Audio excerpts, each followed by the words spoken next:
చూడండి, ఈరోజు 91వ వారం హనుమాన్ చాలీస పారాయణానికి వచ్చినటువంటి నా హిందూ బంధువులందరికీ నా హృదయపూర్వకంగా నమస్కారాలు. చూడండి, మనము ఎన్నో 91 వారం నుంచి ఇక్కడికి వచ్చినాం. హనుమాన్ చాలీస దినం భగవన్నామ స్మరణ చేసినాం. ఆ ఆంజనేయ స్వామికి ఒక బుద్ధి పుట్టింది మన మీద. ఏమని అంటే, అరే ఇల్లు ఇన్ని వారాలు క్రమం తప్పకుండా వచ్చి నా హనుమాన్ చాలీస చదివిండ్రు, ఇక్కడ నన్ను స్మరించిండ్రు, వీళ్ళకి ఏదో ఒక మంచి విషయాన్ని చెప్పాలి, వీళ్ళకి ఏదో ఒక మంచి జ్ఞానాన్ని పంచాలి అని చెప్పేసి ఆ యొక్క ఆంజనేయ స్వామికి కోరిక కలిగింది. మరి కోరిక కలిగినప్పుడు ఆ ఆంజనేయ స్వామి ఇక్కడికి గద పట్టుకొని వచ్చి మన ముందర కూర్చొని చెప్తాడా మనతోని? చెప్తాడా? స్వామి చెప్తాడా? స్వామి కోరిక ఉంది, కానీ గద పట్టుకొని మన ముందర వచ్చి కూర్చొని మనకి ఏదైనా సందేశం చేయాలంటే భగవంతుడు చెయ్యడు. మరి భగవంతుని యొక్క అభిప్రాయాన్ని, భగవంతుని యొక్క మనకిచ్చేటటువంటి ఆశీర్వాదాన్ని ఒక మనిషి లోపల జొర్రి ఆ మనిషి యొక్క వాక్కు చేత మనకు చెప్పిస్తాడు. మరి ఈ మాటలన్నీ ఎక్కడివి అంటే ఆంజనేయ స్వామి వాక్కుగానే మనము భావించాలి. ఆ భగవంతుని యొక్క వాక్కుగానే మనము భావించాలి. ఎందుకంటే భగవంతుడు మనకేమన్నా చెప్పాలంటే ఒక మనిషి ద్వారా చెప్పిస్తాడు, కానీ ఆ వాక్కు భగవంతుని యొక్క వాక్కు అని మనం భావించాలి. మరి ఇప్పుడు భగవంతుని యొక్క వాక్కు భావించినాం కదా, ఇప్పుడు భగవంతుడు ఏం చెప్తాడనే విషయాన్ని టాపిక్లోకి వద్దాం. చూడండి, మనం ఎంతో మంది గురువులను చూసినాం, సన్యాసులను చూసినాం, యోగులను చూసినాం. వాళ్ళు ప్రతి క్షణము ప్రతి నిమిషము వాళ్ళు భగవన్నామ స్మరణ చేస్తారు. మరి ఆ భగవన్నామ స్మరణ చేసి వాళ్ళు ఎంతో శక్తిని సంపాదించుకుంటారు, ఎంతో జ్ఞానాన్ని సంపాదించుకుంటారు. వాళ్ళకు వాక్కు శుద్ధి ఉంటది, వాళ్ళ నోరుకొని ఏమంటే అది అవుతుంది. వర్షం పడాలంటే పడుతుంది, వర్షం బంద్ కావాలంటే బంద్ అవుతుంది. కానీ మరి ఇప్పుడు వర్షం పడతలేదు కదా స్వామి, మరి వాళ్ళతో అనిపిస్తే సరిపోతుంది కదా అని మనకు అందరికి ఒక డౌట్ వస్తుంది. కానీ చూడండి, వర్షం పడమంటే పడుతుంది, కానీ దానికి ఒక నిబంధన ఉన్నది. ఏమిటి అంటే, వాళ్ళు వర్షం కురుమంటే కురుస్తుంది, కానీ తన చేసినటువంటి ఆ తపశక్తిని అది మొత్తం పోతుంది. ఎట్లా పోతుంది? ఖర్చు అవుతుంది. వాళ్ళు ఇన్ని రోజులు కష్టపడి వాళ్ళు చేసినటువంటి ఆ సాధన శక్తి ఏదైతే ఉందో ఆ ఈ వర్షం కురుస్తుంది, కానీ వాళ్ళ సాధన శక్తి ఖర్చు అవుతుంది. ఎందుకు ఖర్చు అవుతుంది అంటే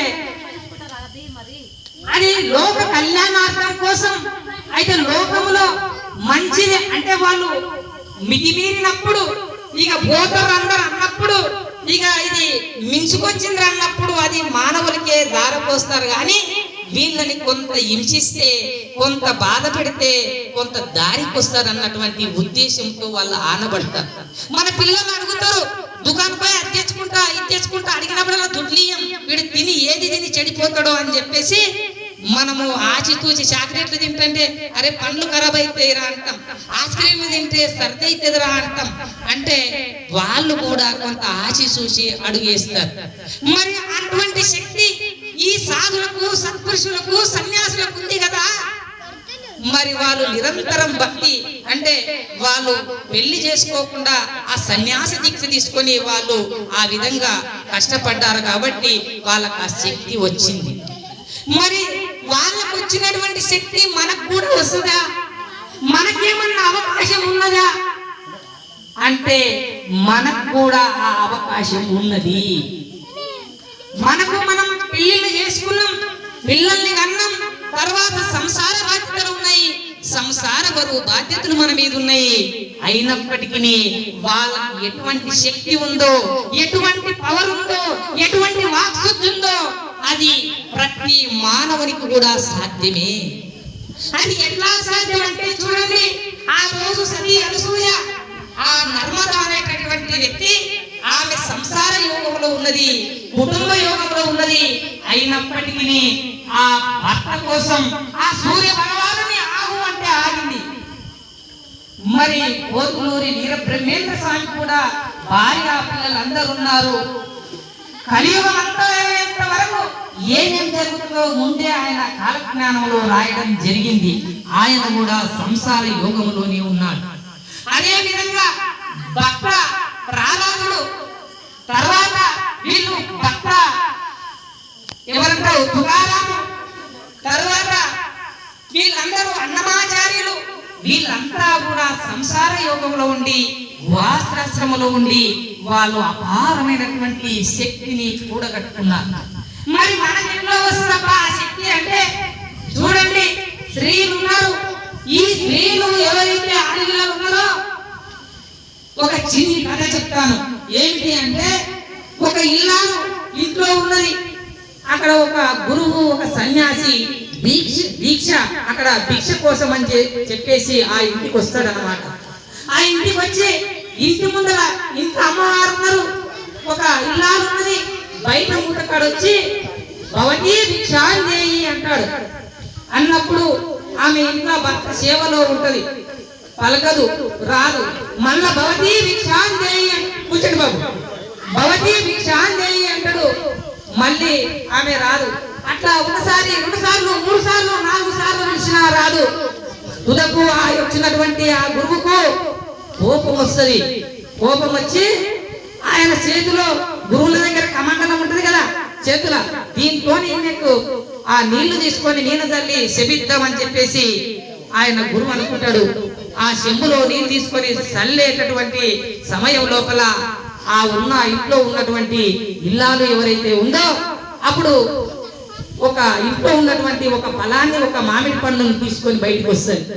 వచ్చిన తర్వాత ఈయన శపించడానికి సిద్ధంగా ఉన్నాడు. ఆమె చూసి అప్పుడు ఏమంటాడు అంటే, అయ్యా నీవు విషుడికి ఇంత కోపం ఎందుకు? నేను నా ఇంట్లో నా భర్త సేవలో ఉన్నాను, భర్త సేవ చేస్తున్నాను. తర్వాత నాకు బావలు, బామ్మర్దులు, వాళ్ళకు తోడబుట్టిన అక్కలు, చెల్లెళ్ళు, వీళ్ళ బాధ్యత నాకు ముఖ్యం కదా, వాళ్ళ సేవ తర్వాత నీ సేవ కదా అని చెప్పేసి అంటాడనమాట. ఆమె అంటది. అన్న తర్వాత అప్పుడు ఆమె ఏమంటది అంటే, ఒక నది లోపల, అంతకుముందు ఒక నదిలో ఒక పిట్టని నేను భస్మం చేసి వచ్చింటాడు.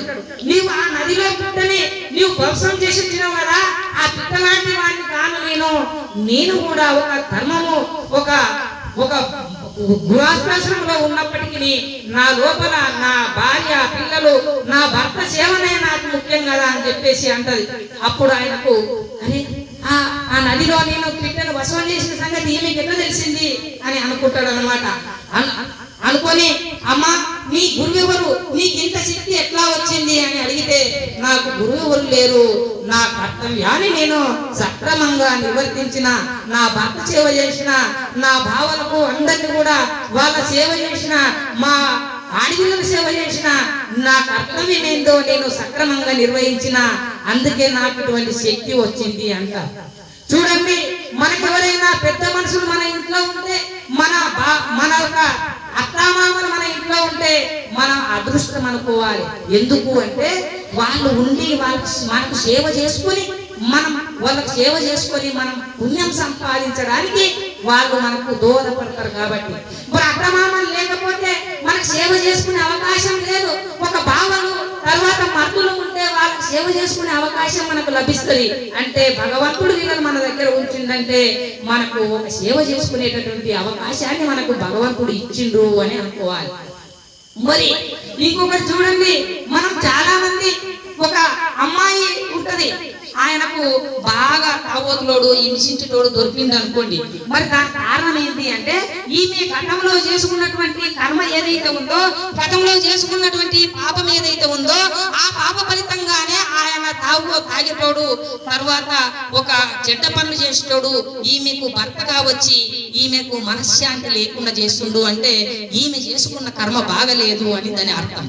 ఒకవేళ పురుషుడు చాలా మంచోడు ఉన్నాడు కానీ భార్యనే గయ్యాలి వంటి భార్య దొరికింది అంటే దాని అర్థం ఏమిటి అంటే వీడు గతంలో చేసుకున్నటువంటి పాపకర్మ ఏదైతే ఉందో ఆ పాపకర్మ ఫలితంగా ఆ గయ్యాలి అనేటటువంటి భార్య వచ్చి ఈయనకు మనశ్శాంతి లేకుండా చేస్తది.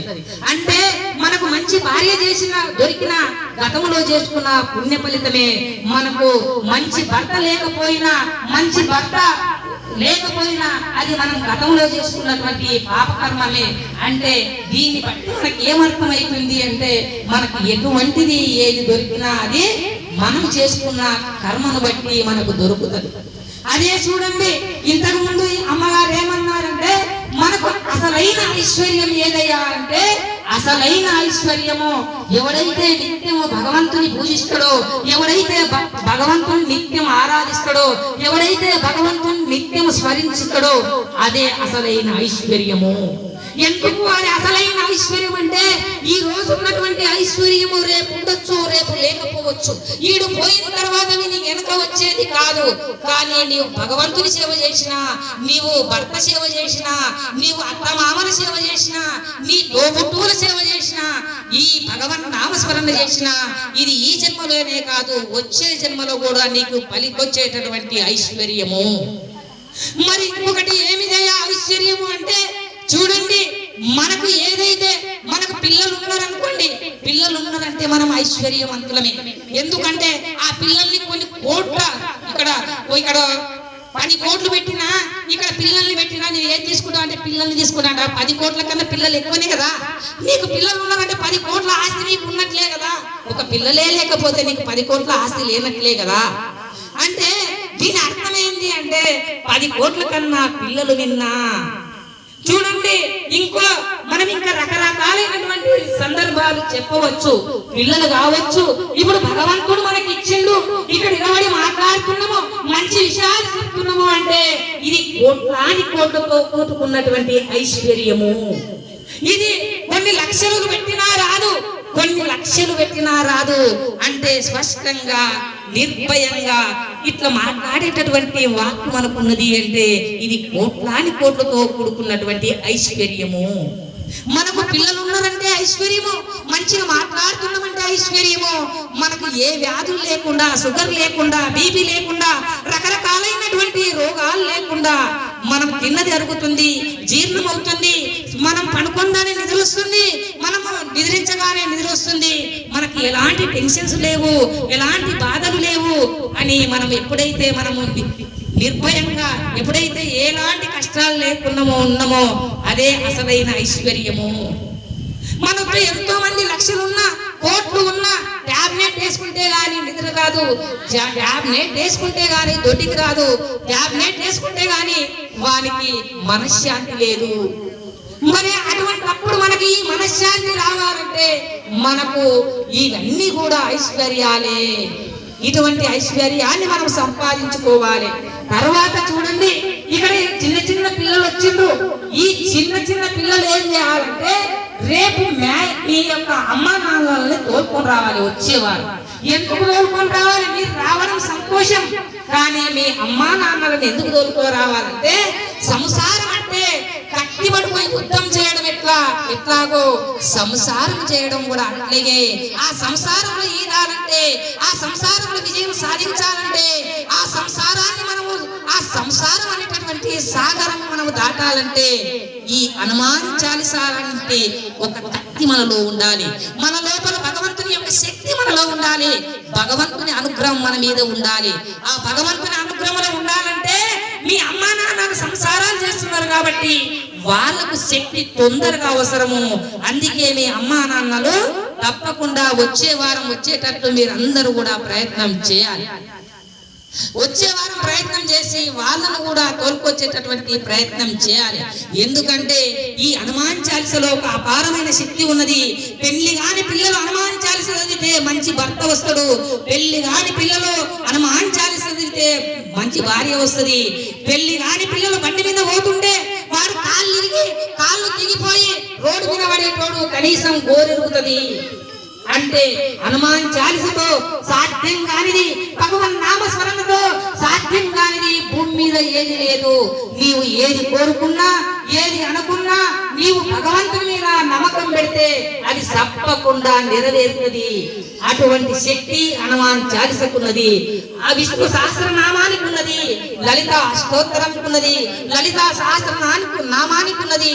ఇటువంటివన్నీ కూడా మనం నేర్చుకొని మనము అపారమైనటువంటి శక్తివంతులుగా, 10 మందికి జ్ఞానం పంచేటటువంటి వ్యక్తులుగా, 10 మందిని జ్ఞానవంతుల్ని చేసే వ్యక్తిగా మనము ముందుకు సాగాలని ఈ చిన్ని అవకాశం కల్పించినటువంటి మీ అందరికీ కూడా నా హృదయపూర్వకంగా నమస్కారాలు తెలియజేస్తూ సెలవు తీసుకుంటున్నాను. జై శ్రీమన్నారాయణ.